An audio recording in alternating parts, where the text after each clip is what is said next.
We are back. It's week 1 after the re-roll finals. We have ourselves the classic Team Help Desk making their way to finals, but in the last rendition of the Scrim Gym, they had a very difficult time securing first place time and time again, making it to finals to fall slightly short and hit that second place. But after their last victory over the SPK Embers team, they might feel a bit more confident coming into this one, as SPK Embers, we just saw them win and now have moved on to the finals. Again, I'm Jake Kelton, joined by Wraith. It's a spicy night. We need to introduce Team Help Desk. J-Daddy Mealink in the top lane, Nuez in the jungle, Reeves in the mid lane, Justify as the AD carry, he streams by the way, and Dr. Monocle as the support. Wraith, what are you looking for in these two teams?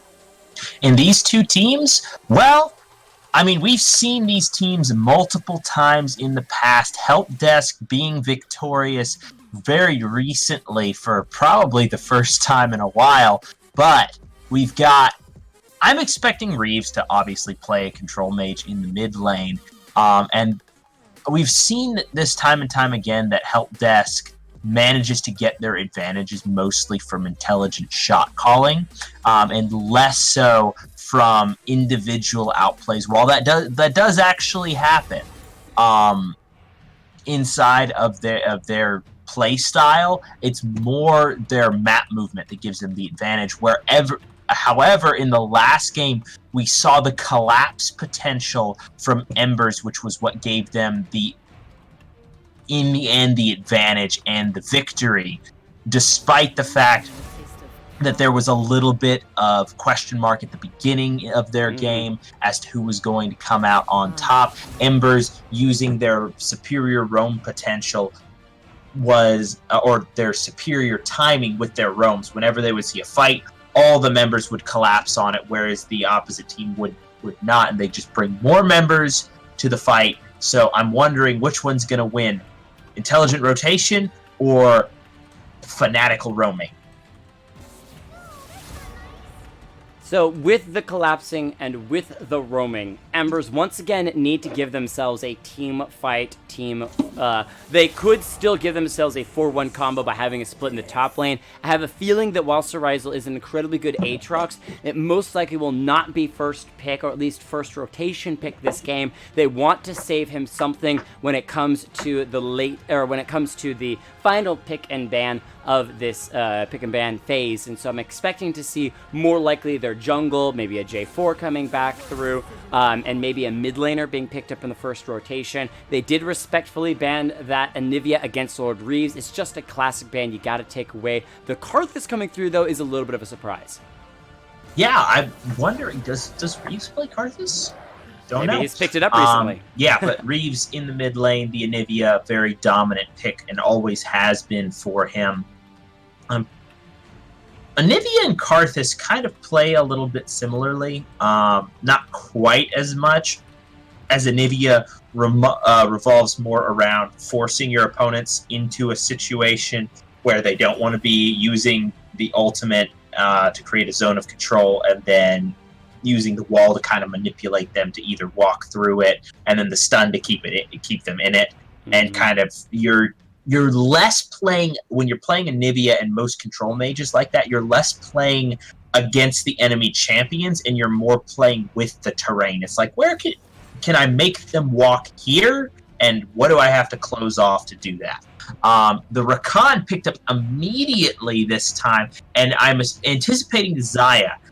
We've seen Xayah or Rakan picked in every game so far, and the other half picked or banned away by the other people. So yes, the Lovers duo is hovered and will most likely be locked in right here. Intelligently so, incredibly strong bottom lane. Loyalty. Yeah, it's just a safe bet. You could give the Xayah over to the enemy team, but we saw him's last game. Really good patience on that Feather Storm. Waited till the optimal time to throw it out, get the positioning with it, and then find the rip of all those feathers tearing through the enemy team, multi-man roots. And we saw the power of Rakan, on the opposite side, being able to jump in, lots of people taunted up with the quickness, and the lovers duo, that's their strength as a pair. You're able to group the enemy team, everyone colliding around that Rakan as he's dancing through all of them, and then Xayah just tears those feathers through them all. They're going to be responded to by the Shen locked in for Nuez. It's actually going to be J Daddy Me Link in that top lane grabbing that Shen.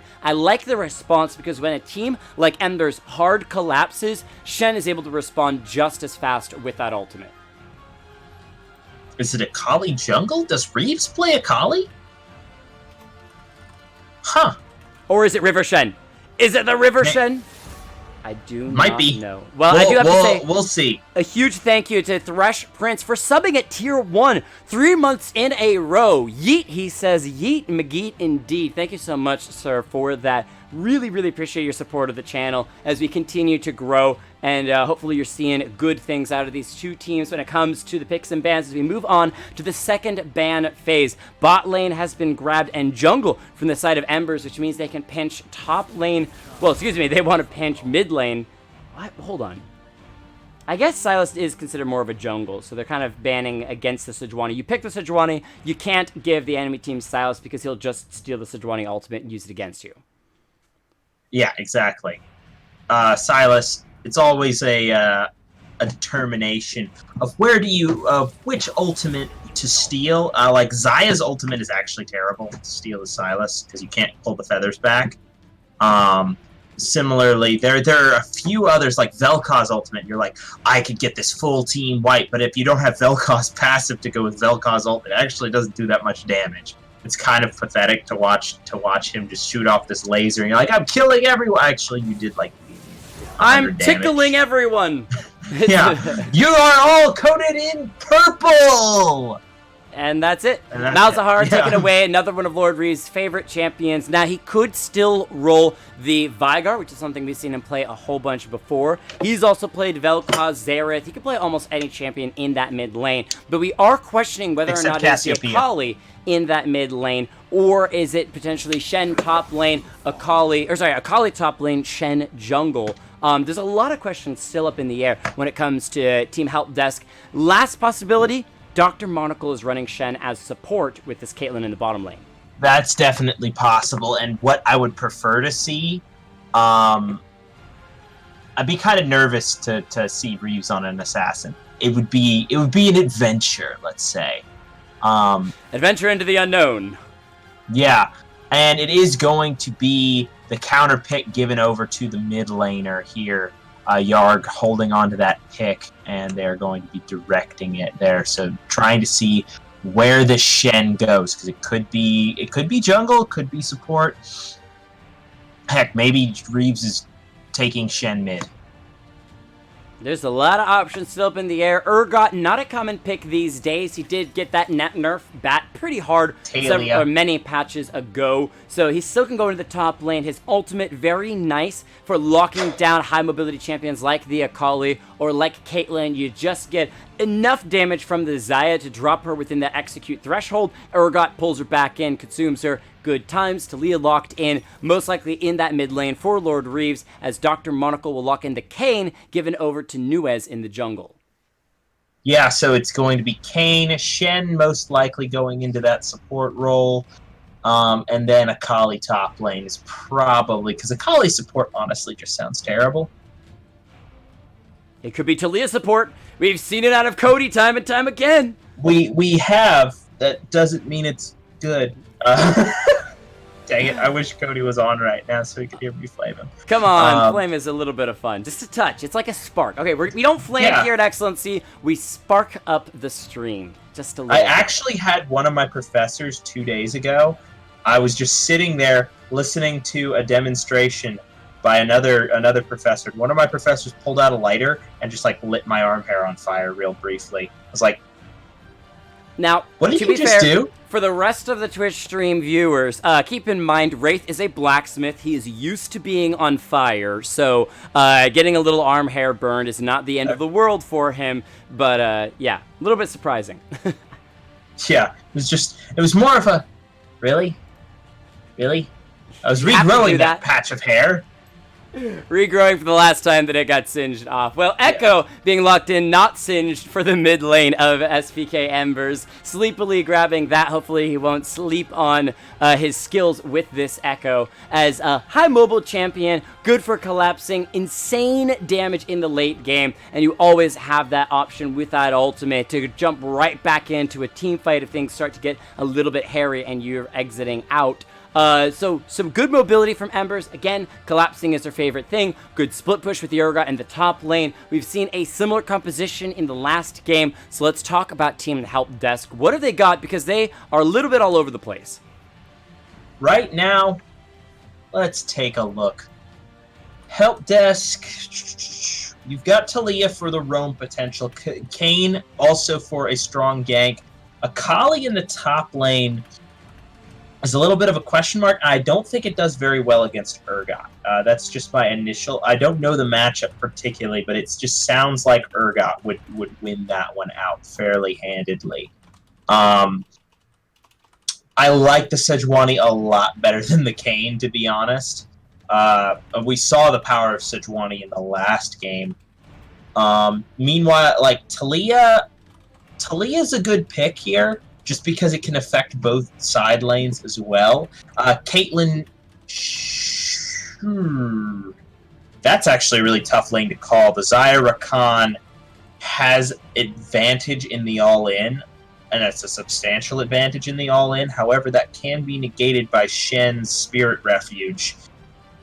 And then Caitlyn has the poke advantage onto Xayah, but always has to be aware of Rakan. So if TW Justify has real quick fingers with his 90 caliber net, he can dodge out on Rakan's grand entrance, thereby giving her the ability to poke freely. Now, if she doesn't have quick fingers and gets caught out and knocked out of 90 caliber net, then she's going to be in this position where she no longer has an escape and can be very quickly burst by Xayah and Rakan. So that's an even lane, comes down to execution. But again, for a team that is facing off against a quick rotating, fast grouping team, Talia ultimate, Kane's ability to walk through walls just as fast. So with that, we're looking and seeing a lot of skirmishes. I'm hoping to see both teams really heavily playing around Drakes and no longer giving Drakes away for free. We've seen 2 games in a row, a team gets triple Mountain Drakes. You got to contest those. You got to position early, get good vision, find early picks.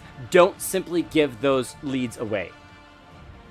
Yeah, I mean, you don't have to contest the Drake. Not everybody can win, right? But yeah, you're right. It's definitely a good idea to contest all of the objectives that you can, but always do so in an intelligent way. Because really, what lost the last game was a contest in the wrong situation when they did not have the numbers necessary to actually come in and contest that Drake. So doing so intelligently, it's better to give away an objective than to give away the objective and kill yourself doing it. And don't go for the steals unless you know that you can get it, like the enemy team jungler is down or something. But or you can get away afterward. That's true too. Yeah, Vi is kind of one of those champions that she charges with the Q in. She doesn't really, unless she burns flash, have a way out. Kayn, on the other hand, he can go back and forth through walls like he's sewing something and potentially get in, steal it away, and get out as well. Yeah. My favorite steals and to like watch are the legendary Zac steals where he just elastic slingshots over the pit, smites it as it goes by. It's just a drive-by Baron steal. Oh, yes. Mine. He's on the entirety of the backside of the pit. He never even gets inside the pit, but he just gets within range to smite it. Those things are pretty awesome. It's like snot Santa Claus flying over the top. He's like, ho, ho, ho, that's mine. Bye! Well, part of the problem is that the Drake, on the other hand, you can pull out of the pit, so maybe we'll see some of that this game as we do load onto the Rift for game number 3. It's the finals. Team Help Desk looking to start off round number 1, or week 1 of the re-roll with a victory instead of their classic second place. Maybe they can do it. Both teams splitting up, doing the usual 5-point safe start. No fancy invades in this game. Mm-hmm. I like the safe start, to be honest, though. I'm a little bit surprised. Reeves is on a team and nobody's invading. What's going on? It's because they have a coach. Smartest is now coaching them, and he told Reeves to stop that. No! Oh, no! I don't know if that was intended as flame, but it was hilarious. It was actually supposed to be a positive thing because Team Help Desk has been doing much better and starting to actually get more wins because Smartest is coaching them. I love when I'm casting with Smartest and Team Help Desk is in the game as well because he's like, let's interview the coach, which is me. And so we do like a little interview the coach short. It's a lot of fun. But classic slow start to the game. A whole minute has transpired and nothing has happened. Person of Guy putting 50 bits on SPK Embers, supporting the SPK org. I love it seeing that support coming out. And into the game we go. Yep.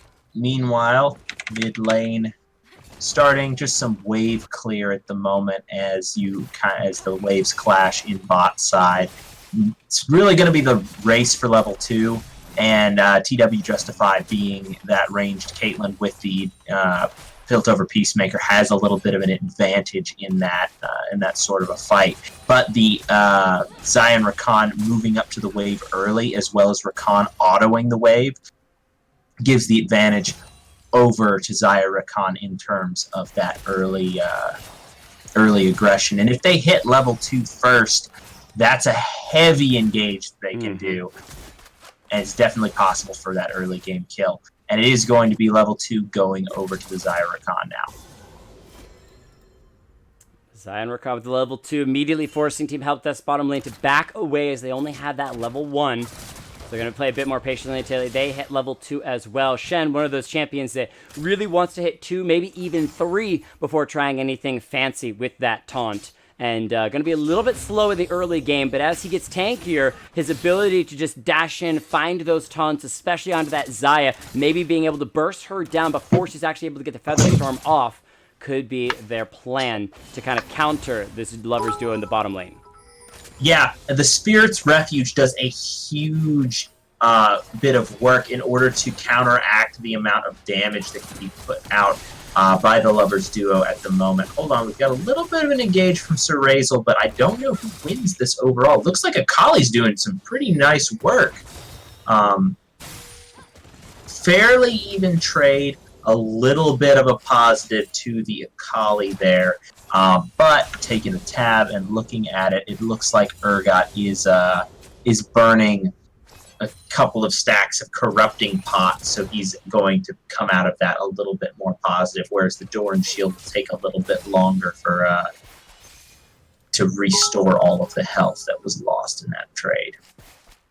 Smartest getting into the bit donation as well. The more bits you donate, the more likely the team you're supporting wins, apparently, is the idea of you guys. Thank you so much for that support. I love seeing it come out, though. And yes, Smartest, I did vote exactly, or bet the exact opposite that you bet on the red side, 150 points as well, as the Shen goes in, fighting a little bit of taunt onto Yarg, but easy dash out, gets him out without too much difficulties. They're going to try to turn around, make a trade back, but again, it's a tanky Shen.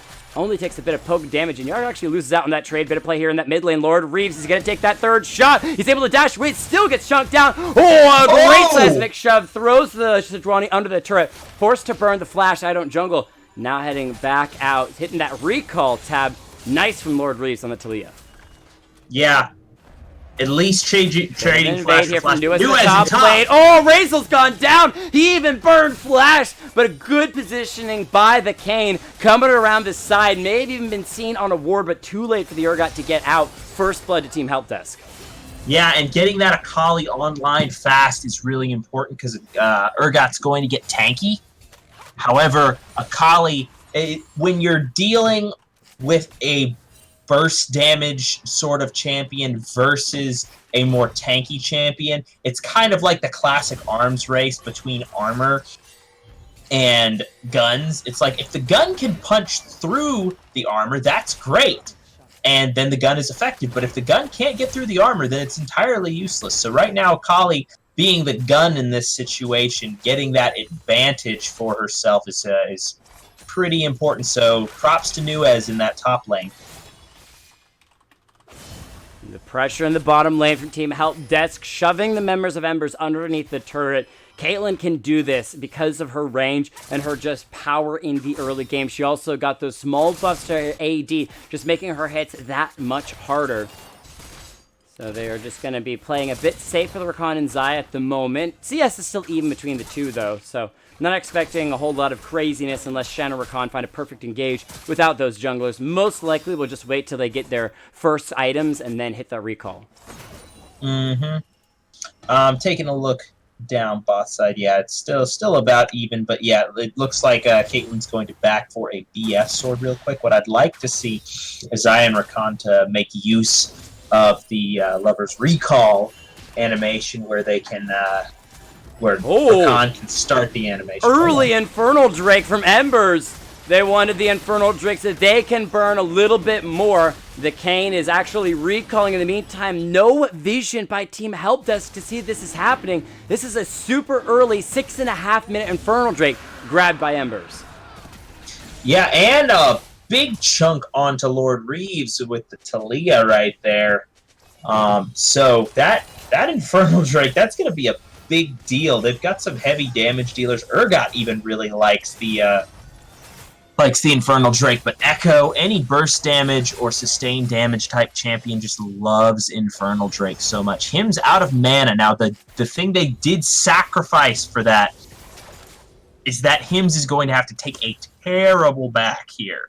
And hold on, they're calling the jungler down, but I don't know about Nuez this. is headed up to the top lane. Razel might be in trouble. Again, he doesn't have flash available. Knockup not really going to land, but so Razel should still drop. It's a second kill going on to the Akali. And now in the bot lane, it's Sejuani looking for Justify. That should be the ADC dropping. They're giving it over to him. Can she actually land the last hit? All right, the Sejuani says, fine, I'll take it if you're not going to kill her, Xayah, and make sure that they at least get one back.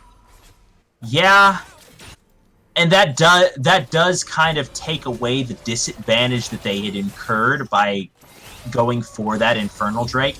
The problem is that Hims didn't get to back alongside his opposite number, so they were going to end up with these dissociated recalls where he could either back and lose 2 or 3 tower plates. Hold on, Nuez getting collapsed on. Oh, the ultimate's just going to slow him, but he is able to run through the wall and escape for now. Nuez healing up as he goes out as well. Nice escape, but did have to burn the flash. Yeah, everyone was there, though. The top lane, the jungle, the mid laner, and the support were all like, I want your lunch money. But, fortunately, Nuez, having the ability to walk through walls, managed to keep his lunch money and his life. And get away with the red buff. So yeah. That's like, you got away with your lunch money, but you have that napkin that says, I'll get you next time, it's taped to your back. 1,000 gold lead. Well, not quite, about 600 gold lead for the side of Team Help Desk so far. The Akali is 2-0 up against that Urgot. Really relies heavily on picking up a full item or two to really start to get into the game, especially after his nerfs, which is why he really isn't being played much. And so I like the fact that Help Desk is punishing him. But in the bot lane, it's a 10 CS lead on the Xayah, as well as having that assist with the Sejuani kill earlier. Yeah, and Urgot is itemizing very awkwardly at the moment. Usually you want to see Urgot going for a... hold on, we've got an engage here. Back into the bottom lane we go. The Xayah. Whoa, great Featherstorm. Rudy got both members justified. Gonna be in a little bit of trouble. Can the Caitlyn get out? No, she goes down. So Dr. Monaco will be the next target. In the meantime, Sleepily finds Nuez. This is disaster striking for Team Help Desk. Desolation is 4. Members will all drop. It's a triple onto Hims. And every advantage that Team Help Desk had built comes crumbling except for the Akali. Yeah, Akali in the top lane still getting an advantage, still pushing the Urgot out of lane, but aside from that, the bot lane just blew up. Hims, we saw what he could do last game using that Xayah ended up 9-0, never going down, and that was without the Rakan, the most powerful support to place with her. Oof. What's gonna happen now? Also, Lord Reeves going down, losing out on this wave as well as the solo XP. Well, there's a lot of very bad things that just happened from the side of Help Desk. Embers is doing what they did in game number 2, which is rotating their bot lane into the top lane to grab Rift Herald. They could also try to drop it before those plates are down. They're making a play onto Nuez. They're locking him up sleepily with the Echo stun. Now they're looking for J-Daddy Me Link. The Kane slowed down just a little bit. Sorry, they see Akali dashing forward. Might be looking for sleepily. Dr. Monocle is here as well. His taunt is going to miss as he's actually leaving the fight. Rift Herald will drop to Embers. They can immediately drop it into the top lane if they want, as Justifying the bot lane is trying to deal with Sir Wraiths and actually poking him underneath the turret. So Caitlyn, happy to take this 1v1 for now. Where do they drop the Rift Herald? It's going to be in the mid lane. Okay. Yeah, Caitlyn can solo lane against Urgot unless there's the intervention by another member of the team. So he should be, Justify should be okay down there for the moment, but pushing up this far without any meaningful vision is going to be problematic. And Echo is roaming down, so Justify needs to back off right now, or he's going to die! Yep, sees sleepily on the control ward, heads backwards, but as you said, Caitlyn, with that range, you could see the trap locking up Urgot underneath the turret, getting a lot of poke. Quite justified in his choice to stick around in that bottom lane solo. But the Drake is the next target for Embers. They're grouping for that mountain, once again, abandoning the top lane turret to the Akali and Shen, and instead focusing on these neutral objectives. They're going for the Mountain Drake. Yep. Hold on. Are we going to get 3 Mountain Drakes again this game, Jake? And an Infernal? Oh, man. Yes. That would be pretty insane. Volcanic. Oh, it's like the Lux skin, where you can kind of change your elements around and combine them together. A little bit of fire and a bunch of rock makes for the volcano. Well, Mountain Drake should be slowly burned down. There is a can around the corner. Nuez is at least going to be aware of it after now hopping over the wall. Can he steal it away? No, Sejuani still locks it down. Shen is here for the TP coming in from the Echo as well. This should be able to lock in Nuez as that Kane ulted just to survive a little bit longer, giving the Shen time to back away. But it is 7 kills to 2. 1,000 gold lead for Embers. They're now going to move into the bottom lane. Sejuani still has that Rift Herald. Yeah, also, Kane is entirely worthless until he gets his form. It's just kind of a big heaping pile of steaming garbage until, as a champion, until he gets access to his form, and then he's actually pretty decent. Whoa, Dr. Monocle with a fancy flash of going nowhere. Yeah. Nobody saw that. They do keep this bottom lane turret after losing 3 of its plates. However, no first turret gold has gone over to either team just yet. Top lane turret down to 2 as well. Him sticking around that bottom lane, but was just gifted so much gold with that Rift Herald charge. 1,300 gold sitting on this Xayah. Sleepily and Serazel head to the top lane, grabbing even more of these plates.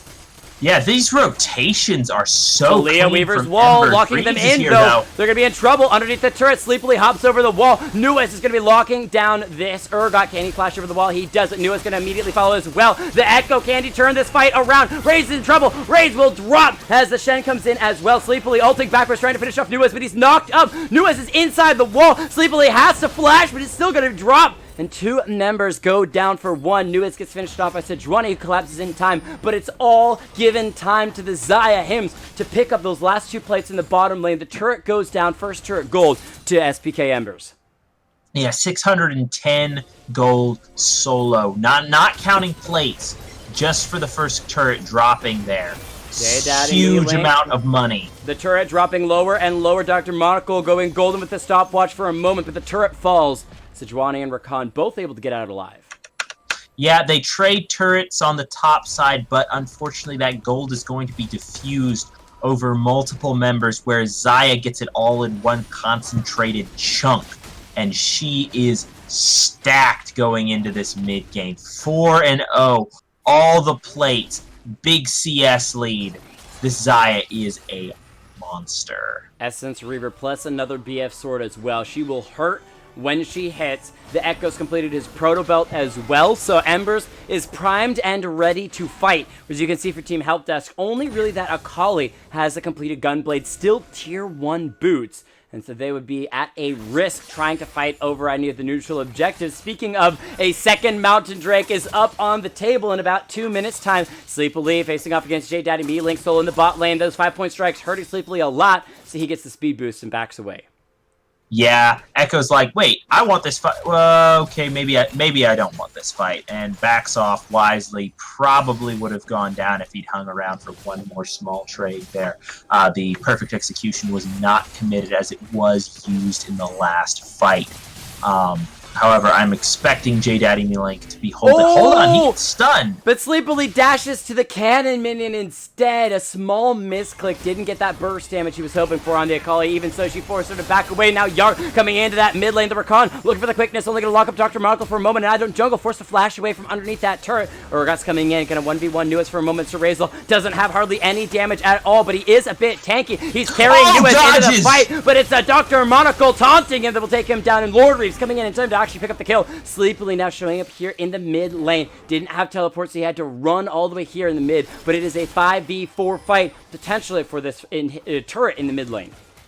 Yeah, the dodge out by Nuez on the Urgot ultimate was clutch. Had he gotten hit by that, that was the end of the fight. But he dives into Urgot right as the hold on, we got Featherstorm a big fight from starting. Xayah. York dashing away, but he's still alive. Many members of Team Help Desk under 200 health. Ace in the hole gonna drop. I don't jungle down as well, but Sleepily without an ultimate, still almost full health.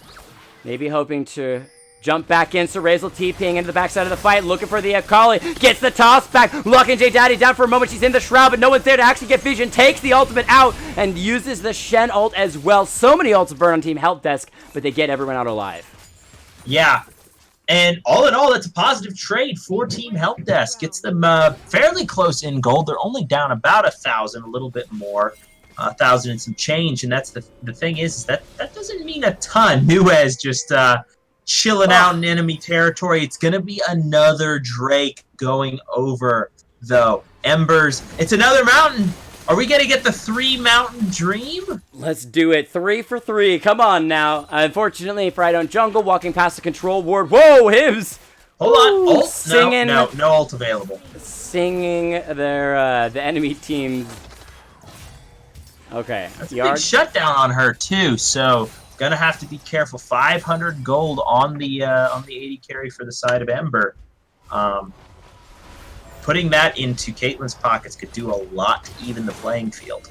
But with that second Mountain Drake, Embers that had a 2,000 gold lead, it dropped to about 1,000, now almost back to that 2,000 yet again. So they are kind of keeping pace with what they were before, but this is not the snowball that we saw in last game. They really might wait for this third Mountain Drake in 4.5 minutes before they secure themselves the end of the game. But they've got 4 minutes between now and then, and a Baron up in 1.5 minutes to play around. So based on my research tonight, Jake, I have determined a formula.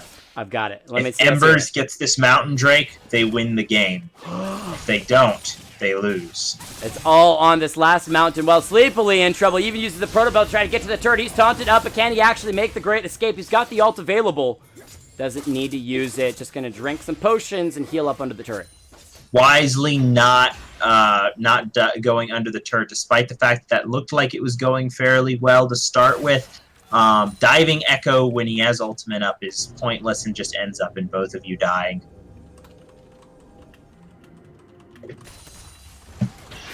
So Razel pushing into the top lane turret. He's got the Sejuani as well. They're trying to pinch onto the Talia. Lord Reeves has the Weaver's Wall up and available, but the CC chain is good. Ultimate from Urgot. Finally, he gets one chopping down the Talia. Gets himself a little bit of late breakfast as he are going to be ulting away. Echo going back in with that ultimate deal. A little bit of damage, sending up the opponents. Can he flash away? He does escape. So Razel now trying to deal with Justify, but he's all alone. The Caitlyn poking away, but he's got the shield. The toss back. Sejuani CC is good. Caitlyn was there alone. Justify, what were you thinking? Top lane turret's got a whole another wave to crash as well, and Embers comes up with victory in top and escape in the bottom. Yeah, feels bad being an ADC. The enemy, you're not too far behind, or it doesn't feel that way. The enemy Urgot is 1-4. You're 0-2. You try and go up and fight him. You're like, hey, he has like 10% health. I can take this fight. No, you can't. Stay in team fights where you belong. 1v1ing as ADC in 2019 or any time after 2016. Well, you think that you have the space between the double turrets to be able to be safe, because you're like, hey, our first turret is still up, but this is an Urgot who has been able to complete his Black Cleaver. He has the Merc Treads as well. He is going to start to hurt, but more importantly, he's tankier. You saw those Caitlyn shots that should have been dealing huge amounts of damage, and Urgot was just like, I got a shield. I'm going to shrug off about half of that and let Sejuani CC you to finish off the kill. So now a 5,000 gold lead exploding into this mid game. Let's see how they use this Baron. Yeah, I just want them to use this Baron to pick up the final Mountain Drake in order to complete their winning combo. 3 for 3. Let's go. Yeah. If you get 3 Mountain Drakes, you win the game. It's proven. So all they need to do is commit, and then the enemy has to surrender. It's basically a rule now. It's coded into Riot's programming. 3 Mountain Drakes, the enemy team Nexus explodes. Probably not, but we'll still see if that happens. You know, I wouldn't be surprised considering some of the spaghetti code I've seen. It's the right mixture. And tonight we apparently have a pretty good formula so far. Mid lane going to be the target from SPK Embers at the moment. They've gotten the toss back, but it's only a Sejuani. Rakan also able to escape from Nuez. And they started off by getting the vision. Embers so good at being able to take those steps one at a time, very slowly. They've got Urgot pushing the top lane, should be able to grab this top lane inhibitor, or sorry, top lane, yeah, inhibitor. Second tier turret pretty shortly. He's getting collapsed on though, so he's got to run away. Probably going to go down. Yeah. Well, surviving for a little bit longer. Rakan coming in with the quickness. It won't be in time. Razel gonna drop, but the rest of the team is here. The collapse out of Embers once again, looking for the couple more kills. The Xayah picks up 2. They can chase it onto Justify as well. The burn from the Xayah with the red buff. Featherstorm is out. Justify just able to escape as a mid lane second tier turret will drop. They, with 4 members having Baron, can move on to this inhibitor turret number 1. Probably not going to get it, but just deal some damage to it. Yeah, the aggression from Hims here, just aggressively moving forward, knowing that he had ultimate available. There's nobody who can really touch him. 6-0 after that fight. 700 gold, 2 completed items, and well on his way to a 3rd. He's so far ahead of the curve right now, he doesn't have to really be afraid of anybody. And they couldn't finish the game off, because if they had, they wouldn't have gotten the 3rd Mountain Drake, which they have now. Now the game says, okay, you can win the game at this point. Congratulations, you got the 3rd Mountain Drake. Let's go ahead and go in for the victory. They might still want to wait for another good fight, but they're definitely in a good position. The next Baron up in 3 minutes. Plenty of time for them to get these last 2 exterior turrets in the top and bottom. I mean, they can just walk down late now. I mean, they already won the game. They got the 3rd Mountain Drake. Oh, that's right. The game's over. ARAM it, boys. Let's go. Which is pretty much exactly what they're doing right now, actually. Just walking it down mid lane. They have Baron buff. As much as I was just, like, kind of trolling and joking around. They got a wave and a half here as well. Gonna start the siege into this mid lane inhibitor turret. The cannon dealing damage slowly but surely. I don't jungle trying to push the enemy team away. They've got the tanks in the front line. Rakan stepping forward. Can he get the quickness down? He's got it. Running in. Gonna charm up. Only the Talia get the knockup as well. Goes Golden to survive a little bit longer. However, Justifies being burned by the Urgot. He's got the ultimate onto the shed. He tears him back. Despite trying to escape. The flash for the 2-man fear. Razor will go down, but he's given his team time to take the middle inhibitor. Double kill over to Lord Reeves, but it's at the cost of the middle inhibitor and almost Justifies sleepily. Josh is back, dashes right back in. I don't jungle, maybe looking for opportunity to flash. Knocking J-Daddy, me, Link, Ace in the hole, gonna come out. Woo! Almost take down Sejuani as it found its way through the uprights. That is... How much health is that? 40 HP. Yeah, another caster minion would have spent the death for the Sejuani. However, I don't jungle was able to survive and get out with some nice jungling so far this game. 2-0-8 has really been a huge player on this team when it comes to initiating these fights and has looked so good on the Sejuani. The Wind Drake, next Drake up, going to be in about 3 minutes, but it's the Baron dance that I'm expecting both teams to start to move around, as it is a minute and a half, and mid lane inhibitor is down for Team Help Desk. Yeah, and I have to give credit to J Daddy Me Link, despite their team is down 6 kills right now, and in pretty dire straits as it regards to objective control, towers destroyed, and just general gold. J Daddy Me Link still hasn't died and has still had meaningful impact on all these fights after winning his own lane. So he's still doing well. Probably too little too late, though, if we're totally honest right now. Well, and it's difficult for the Akali to find this Xayah. The Featherstorm and Flash keeping the Xayah so incredibly safe. Plus, with the Rapid Fire, being able to find a range advantage as well. Unless J Daddy Me Link finds the perfect movement to the backside of the fight, or Dr. Monocle and the Shen finds a fantastic taunt to actually catch out this Xayah. There's almost no one that can get in and stop her. And if you can't stop the 6-0 Xayah, the fight is just going to go in the favor of Embers. Yeah, I definitely agree with that. And the thing is that they have so much potential engage. Not the Rakan is not required to go forward. That's a strength of this composition.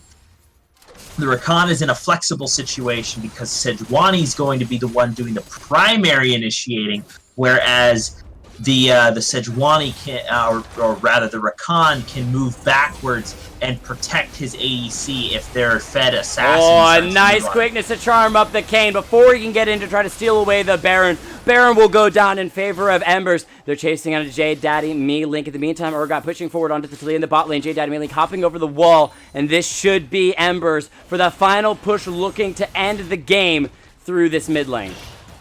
Yep, and Serazel just duking it out with Lord Reeves in the bot lane, but Reeves is out of mana, so it's not going to be a big deal. They're just shoving it down mid, and that should probably be the end of the game here. Oh, 2-man stunned by Sleepily. Beautiful move there. Should lock down the Akali. She will fall. Dr. Monocle barely able to get out alive for the moment. Seismic Shove only going to bring minions closer for the turrets to shoot, but Justify force a flash to the fountain. It's Urgot ulting away. Finds himself the kill onto the Kayn. He's tearing through the back line. Justify stuck inside his own fountain. Trying to poke down, so Razel might be able to get one more kill. No! Razel goes golden. The Nexus goes down. The Caitlyn falls. The ace and completion by SPK Embers. And holy crap, they look so good this series. Yeah, Embers, really strong team right there. Very surprising coming out of the gate. We thought Defiance, after their fairly dominant victory in Game 1, was going to be able to go all the way, but it's Embers, the other SPK organization team, that goes all the way and claims the victory in this week's Midweight Scrim Gym.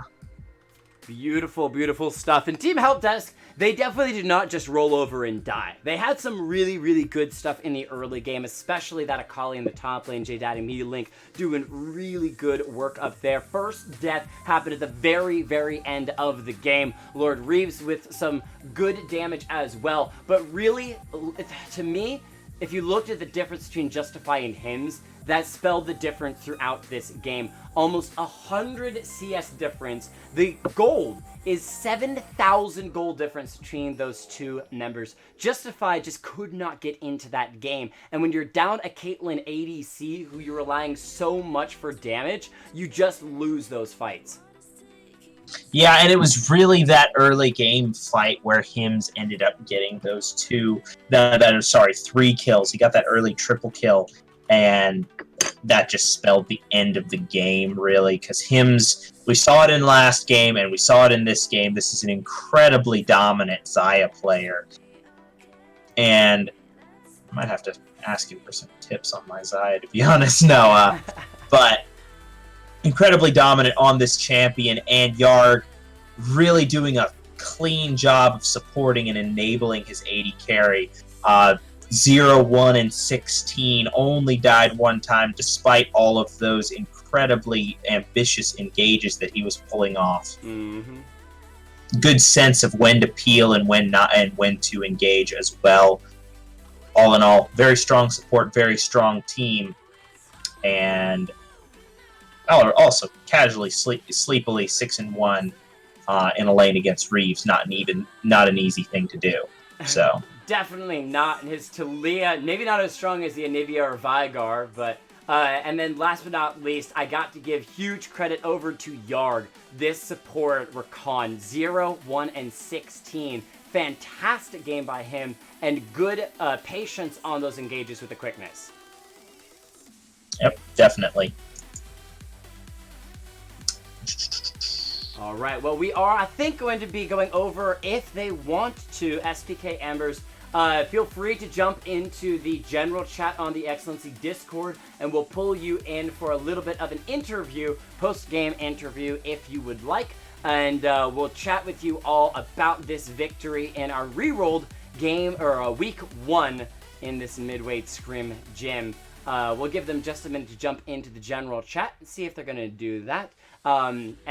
Team Help Desk, once again, hitting that second place, but they've got their coach Smartest to kind of whip them into shape for next week. While we are waiting on the side of SPK Embers to jump into that chat, we are going to go ahead and mention that on Thursday we do have our free agent Scrim gym. So if you're interested in playing with a whole bunch of other just free agent players, solo queue but streamed, feel free to jump into the free agent Scrim gym on Thursday. And then on Friday, Smartest will be leading our heavyweight Scrim gym, which will be Diamond 1 plus teams. Should be a pretty spicy time there on Friday as well. And I think we've got a couple of members. Yep, they're in the general chat now. So I'll see you over there, Jake. See you over there.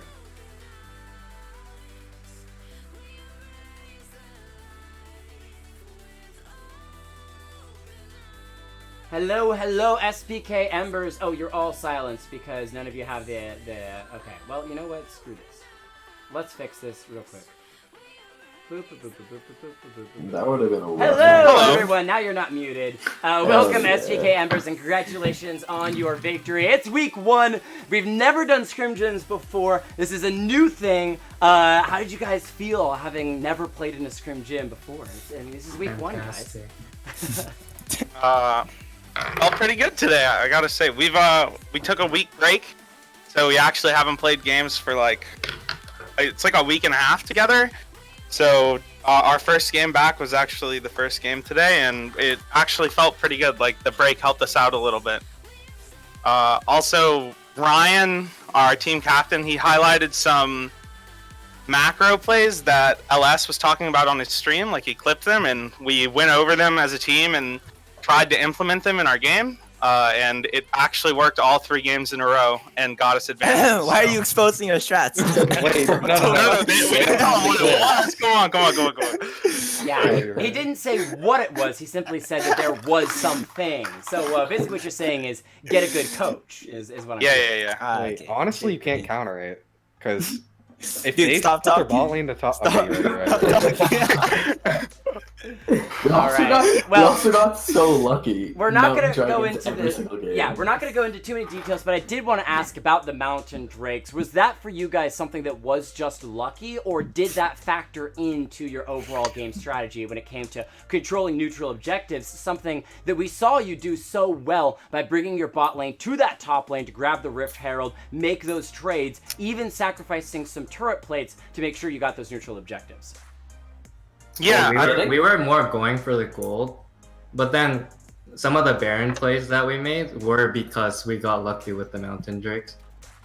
Basically, that's basically what happened. Like, I think we were gonna go for those types of plays regardless, but because we got so many Mountain Dragons, it just made it really easy for us to sneak Baron. Like, we got 3 Mountain Dragons in all 3 of our games that we played today, so yeah, that definitely helped us out getting the Baron. Yeah, that was a pretty impressive little display there. Now, I think, what was your specific idea when you rotated your bot lane into top lane? There was a situation, or in game 2, I believe it was, where your top laner was really far ahead of the enemy Kayle.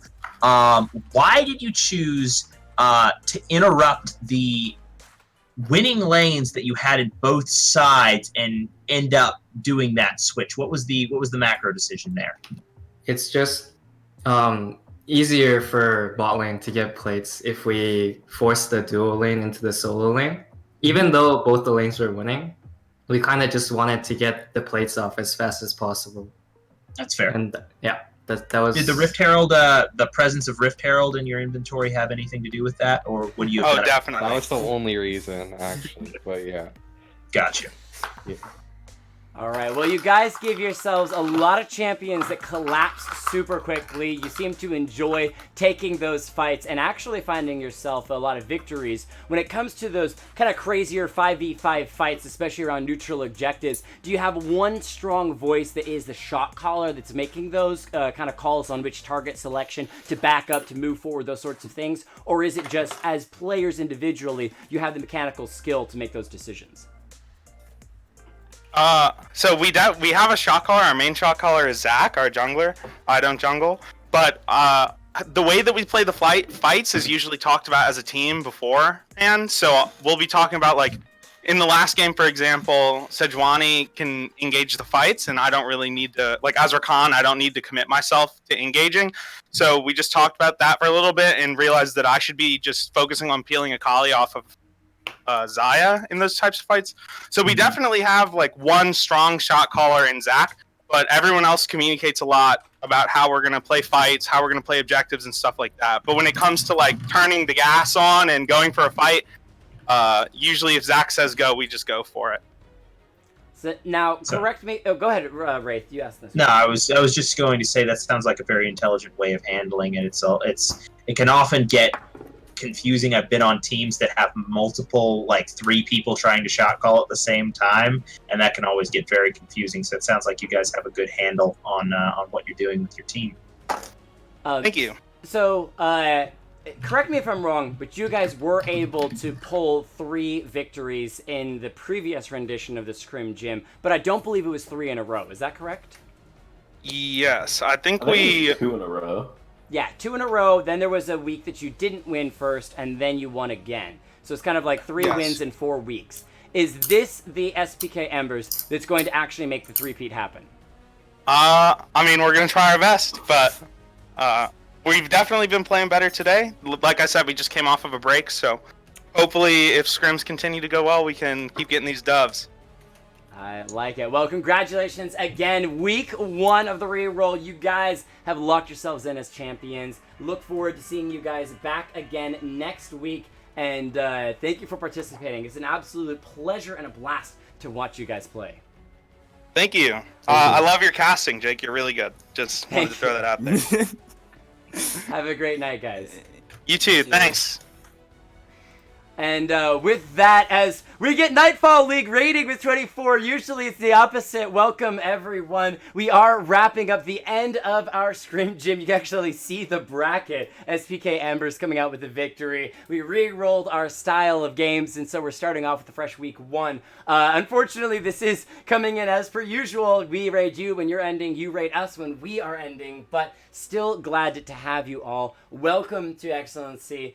We run Scrim Gyms every single week, a bunch of variety of Scrim Gym weights, depending on which one is which. I'm going to bring Wraith back into the call just to kind of end the night out and see if he wants to join, just to kind of give us a thank you for coming out. And if not, then we'll jump into our end credits scene. Frico, a little bit late to the party as well, coming in, but hopefully you guys enjoy the world. Hey, Wraith is back. Wraith, thank you so much for joining us tonight. Would you like to send us out?